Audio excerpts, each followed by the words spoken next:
What is going on, everybody? It's the Frontz, and we're here with my review for Shadow Labyrinth, the new metroidvania from Bandai Namco in the Pac-Man. I have no idea what universe it's supposed to be.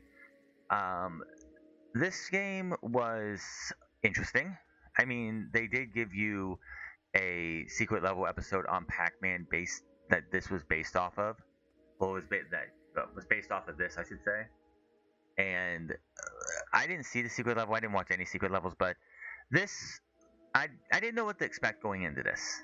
All I knew was that you were gonna have some kind of Pac-Man thing. You were gonna have a swordsman who could slice and dice. And what I come out of this is this game fails everywhere. It's dull. It's it's not great. I mean, the artwork, the backgrounds, and a lot of the areas look great. Actually, the art's not bad. The music, I have an issue with the music is that you can hardly hear it. As you saw in the previews, there's a section where you have the dig dug enemies in this game in a version that they have here, and you're supposed to shoot and blow them up. Now, if you have to like pretty much put your ear to your headphones or wear headphones or have your ear close to a speaker to be able to hear the dig dug theme of that because the music is so low. Nothing for the music in this game was very good. Nothing stood out. Nothing felt great.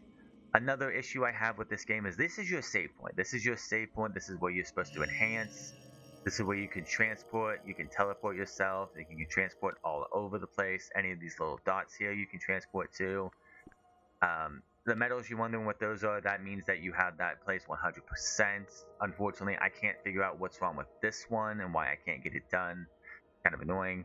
But you have this little thing here which is already done. It's called Enhance. One of the biggest issues I have with this game is the upgrade system. The upgrade system in this game sucks. Absolutely sucks. You have, for this enhancement thing, you have two things that you can enhance. As we're going to come here.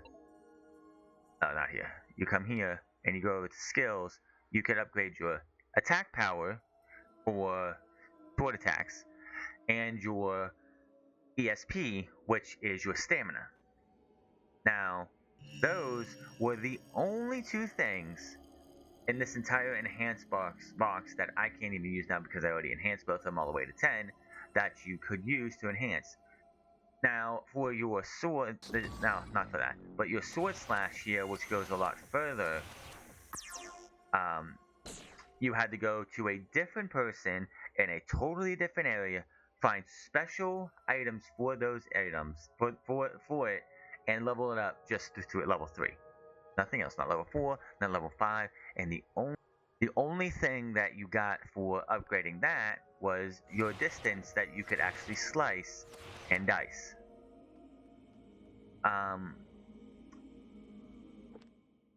Here are all your upgrades. You have a Mediocre, which allows you to upgrade. That's what your heal tanks are. You have MP Shift, which allows you to turn into that, which allows you to come over to, as we're going to go a little bit further here. This is the opening area, by the way. I'm not going to go anywhere else, really, but the opening area.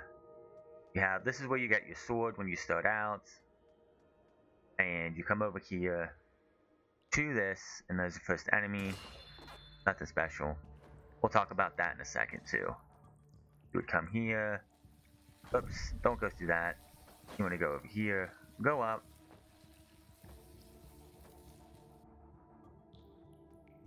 then come around. Where are we going? Yeah. We're going to come all the way up here. I thought the D line was already here. And you would come here, you'd go here, all the way through.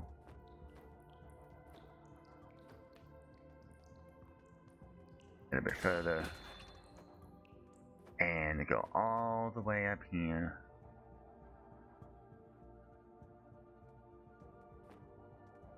And you have a D-line, which should be right here. Or are we in the next room? Should be in this room, right? Right out here. Let me see. Maps over here. How close are we to... Oh, okay, yeah, it's over here. You can transport to each one of these with an emergency escape device, which you wouldn't find until you're halfway through, like a couple of way through the game. But then you come over here and you have your D-line and then you turn into a Pac-Man. Now, the issue I have with this, and this is a big sticking point to this game and why it's not as great. This is very, very hard to like master. Like you have to shoot here, and they have special Pac-Man mazes. You saw the videos on that if you have, where you have to sit there and actually play the Pac-Man like levels to battle things, and you have to do specific jumps and do specific things to get these jumps. And if you're off by even a centimeter, you miss. It's really bad, very bad. Another issue I have with this is that this is your save point. Now, if we come here and we go here, as you can see, this one has an orb and it's orange. But then you have this one, which is not orange and doesn't have an orb. It's just a checkpoint. I do not like this double system. Why can't we just do these Miko souls as they're called, and just put them instead of these checkpoints? Checkpoints will just replenish your health, and that's all they'll do, and give you a save point, and you can teleport to the last one of these that you activated. If you have any of your tanks here, which I have 6, which is one of them is a perk, we'll talk about those in a second. If you run out of these and you go to a checkpoint, then you're out of luck, because those do not refill there. Those only refill here at one of these Miku Souls, as they're called. Then you have the Gaia, which early on just hacks and slash, and then you can only jump up like this, maybe a little bit. It can run a little bit and go certain places if you can dunk. Obviously, if you do that, you run out. If it's not glowing, you have to attack enemies and then grab them with your phase shift, which allows you to power it up. Now, there's a little brokenness to this, because I can just go like this, hit another emergency escape device if you have those, and then come back here and Gaia returns. Same thing. And the crazy thing about that is you can come up to here, and if this one was lit up, and I went to that one, I would replenish everything again, which doesn't make any sense. Now, when it comes to the perk system, this is a big sticking point for me. There's a lot of things in here. I don't have them all because I don't really care to go get them all. There's a couple things in here that I just feel like should be things that are upgradable. Like you have Activity Shot, which is your grapple hook, which is this. They have a perk that allows you to extend that. That, in my opinion, should be an upgrade to the active shot. Not, oh, here's a perk for it, you can add it on if you want it. They have heavy armor for your Gaia, nullifies damage received from smaller enemies. That should be an upgrade and not a perk. Poison resistance, that could be a perk, that's fine. It's something you only really need for one area of the game. Honestly, you don't need it anywhere else. DP Saver, this should be something, this could be a perk, whatever. Same thing with Obtain when defeating enemies. Those are fine. This one, kind of annoyed that you can only get, like, it's a perk instead of, like, just finding 6. You have Rage, increases attack power when HP has been maxed. That could be a perk. Then you have this one, it should be an upgrade. It shouldn't be a perk. It should be something that you upgrade. Same thing with anything that has the plus on it, should be an upgrade and not a perk. Like HP scan. This doesn't make any sense why this is a perk. Why do I have to put a perk on just to see the health bars of my enemies that aren't bosses? Same thing with the aura gain. That time where you saw Puck going to get all the aura that was killed by those enemies, you have to put a perk on to use that, to have that happen. That doesn't make any sense to me. That should be an upgrade, not a perk. Same thing here. The grenade, which, by the way, this is probably one of the best things you have in the game. Just go like that, boom, explode. You have all these other things here. You have the slash, you have bomb, you have these things here. I don't know why these two are empty. You don't get anything for those unless I'm missing something. Even though you look in the skills, and there's no spot for them anyway, so I don't know why they made it. So there's those two extra things.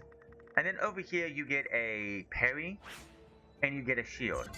I literally see no reason to ever use the shield. The shield doesn't make any sense. You're just using ESP up for no reason. The parry does nothing, and you kind of need it for a boss. Well, at least one boss you absolutely need it for, which I believe is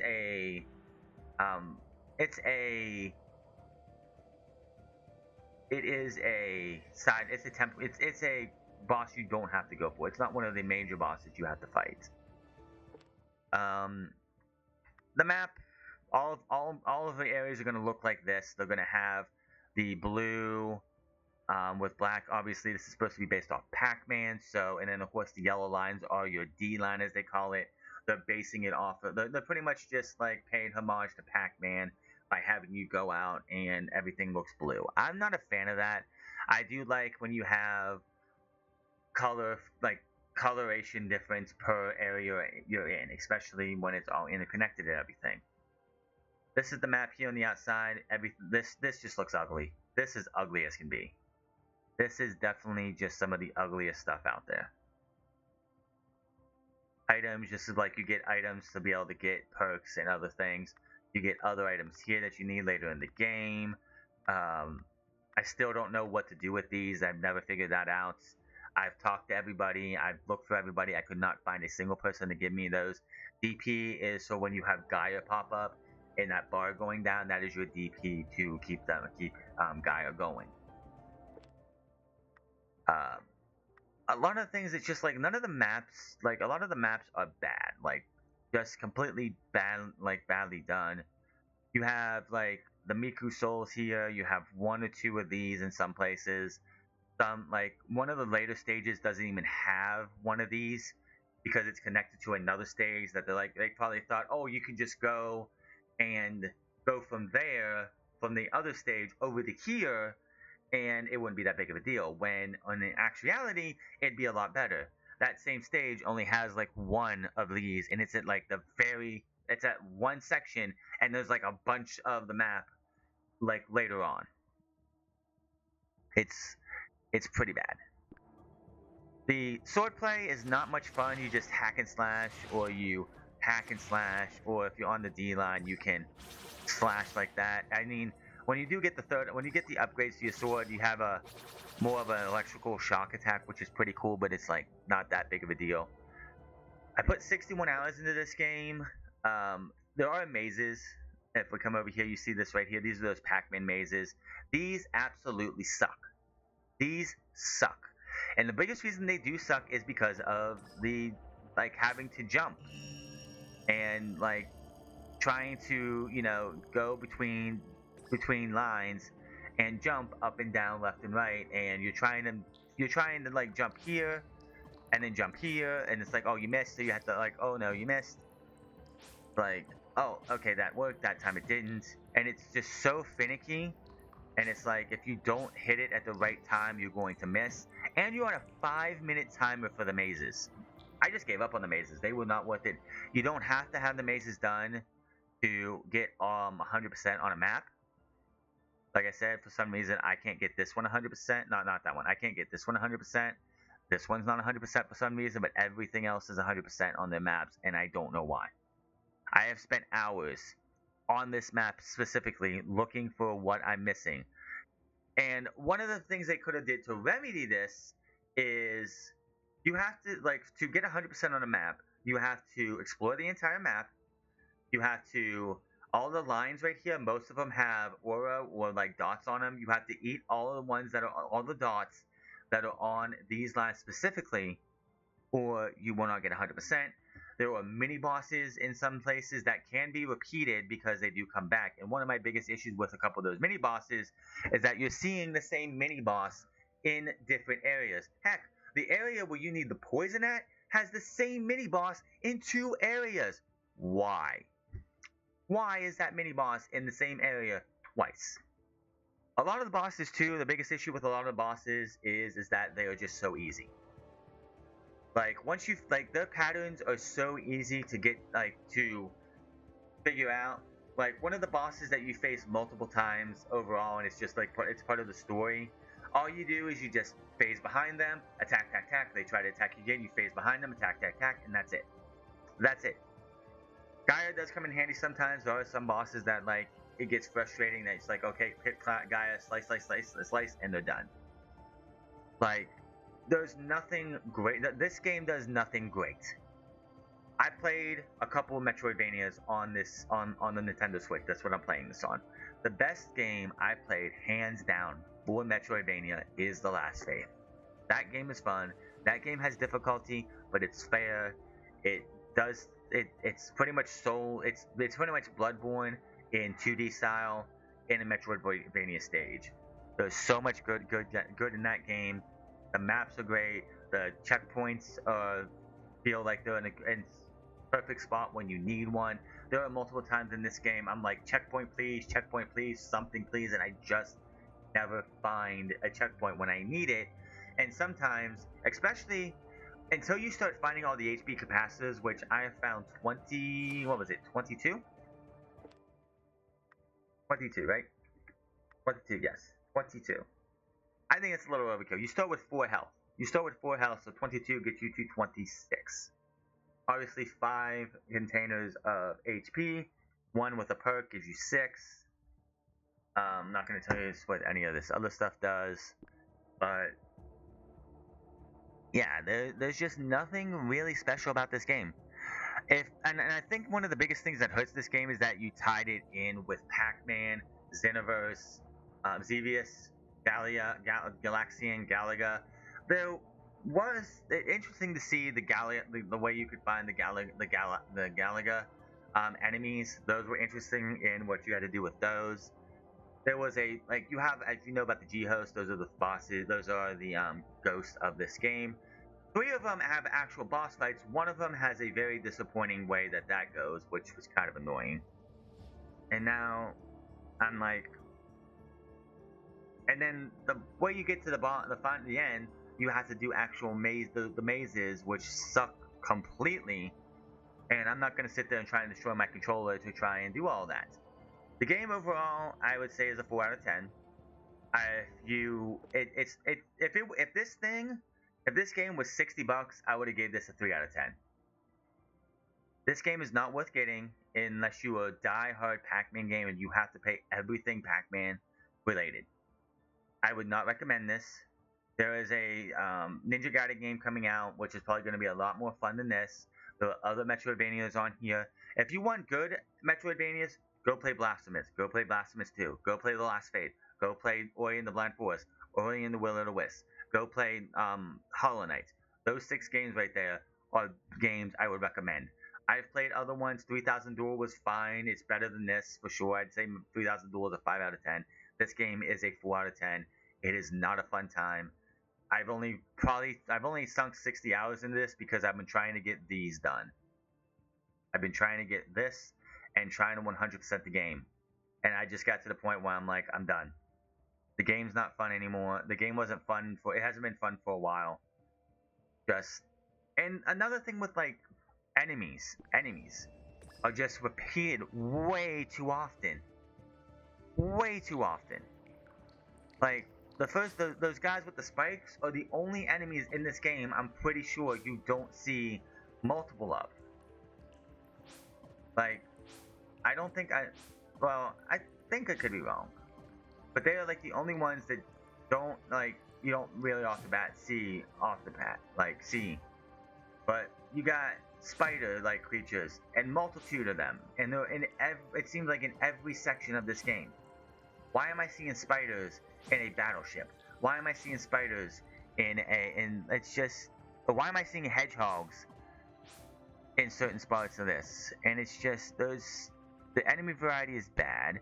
The multiple boss fights and you want to get 100%, you want to have to fight those mini bosses over and over just to get items you need to be able to get those done. You don't get a shop until you get to here, which is who that person is right there. The backtracking's okay. One of the more frustrating things about this game was the upgrades for double jump. You need a double jump very early in this game, and you don't get double jump for a very long time. And you're just sitting there, and I'm just sitting there going through this game, trying to get to the next section, and it needs double jump, and I'm like, I need double jump, and I did not get double jump for at least 40 hours. It was bad. It was that bad. Double jump just seemed to be so long. I'm pretty sure I had that before I had double jump. I would not recommend this to anybody. These guys are all over the place. They are kind of annoying. Not a single boss fight was memorable. Did not have fun with any of the boss fights. None of the mini bosses were great either. The mini bosses were just like, really? That's a boss? That's a mini boss? I can fight that again? It's just like, I cannot say a single thing about this game. I played through the last phase. Finished that game, was like, I want to play this again. I want to try and play this with a different build. There's no builds. There's no gear. There's no different swords. The sword doesn't like even after you get all the upgrades for the sword. After you get all of this, like these two things right here, your sword does not feel like it does that much more damage at all. Things that I was 3-shotting before, I'm 3-shotting still. Things I was hitting, I was 2-shotting, I'm still 2-shotting, even with everything upgraded. Like, there's just nothing special about this game. And then they tried to do like a Dark Souls like lore dump thing, where you sit here and you get all these memories here to try and tell you the story of what's going on. Nobody wants to do that. How many people actually sit there and play games like that and actually sit there and read through the lore? Like, that's a Dark Souls thing. This is not a Soulsborne at all. It's not a Soulsvania. Simply because there's no skill tree. There's no skills. Like, these are your skills, but there's no like, oh, I can build this, I can have this kind of build, or I can have that kind of build. No. You get one sword that you can do this with. Or this with. Or this with. And that's it. That's all you get. And then Puck, all Puck really does is this. And Gaia. This is all Puck really does for the entire game. Except for when you beat the bosses of the area, it infects you, it eats the boss, and you get some kind of upgrade or perk in the later ones. And that's it. Puck doesn't do anything else. So again, this is a 4 out of 10. Do not recommend this game. If you have the money, unless you are a diehard Pac-Man game or a diehard Bandai Namco fan, and you have to play everything that comes out, don't buy this unless it's like on sale for like $5 and you have nothing else to do. You've played through all your other games, you have nothing else you want to do, and you have a couple hours to kill every day, every week, every day, or something to play. Maybe give this a try, but other than that, I would skip this. This is an absolute skip. Don't ever touch it. But that's my thoughts on Shadow Labyrinth. Hit that subscribe button, comment down below, like and dislike this video, and I will see you guys on the next video, whenever that may be. Until then, my name is Frontz, and I'll see you guys later.